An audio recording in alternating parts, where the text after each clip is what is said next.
साताऱ्याच्या फलटणमधील महिला डॉक्टरचं टोकाचं पाऊल, हॉटेलच्या रूममध्ये संपवलं जीवन. महिला डॉक्टरच्या हातावर 4 वेळा बलात्काराचा उल्लेख, तर पोलिसांच्या दबावामुळे आत्महत्येचा कुटुंबियांचा आरोप. फलटण डॉक्टर आत्महत्या प्रकरणामध्ये धक्कादायक माहिती समोर. महिला डॉक्टरनं वरिष्ठांकडे 21 वेळा तक्रार केली होती. तक्रारीची दखल न घेतल्यामुळे टोकाचं पाऊल.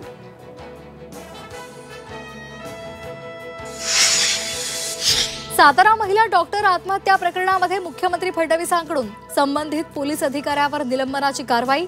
झी 24 तासच्या बातमीची मुख्यमंत्र्यांकडून दखल. आरोपींवर कठोर कारवाईचे आदेश.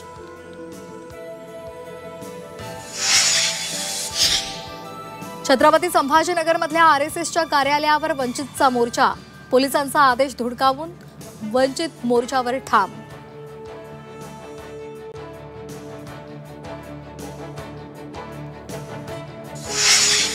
सर्वांचे व्हॉट्सअप सर्व्हेलन्सवर. मंत्री बावनकुळेंचं विधान. बंडखोरांसाठी भाजपचे दरवाजे 5 वर्ष बंद. बावनकुळेंचा इशारा.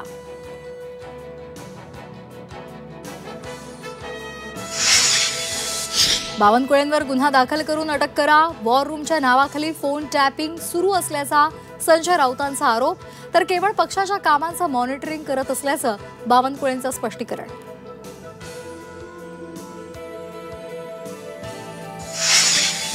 सांगलीच्या जतमध्ये जयंत पाटलांच्या कारखान्याच्या नावाची पाटी रातोरात अज्ञातांनी बदलली. राजाराम बापूंऐवजी राजे विजयसिंह डफळे यांच्या नावाची डिजिटल पाटी चिकटवली.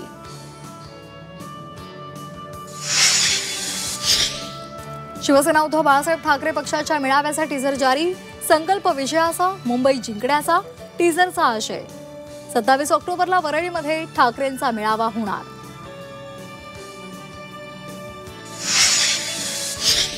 मुख्यमंत्री फडणवीस आणि मनोज जरांगे एकाच मंचावर येणार. सोलापूरच्या मंगळवेढामध्ये 26 ऑक्टोबरला शिवरायांच्या पुतळ्याचं अनावरण सोहळा. आमदार आवताडे यांच्याकडून दोघांनाही आमंत्रण.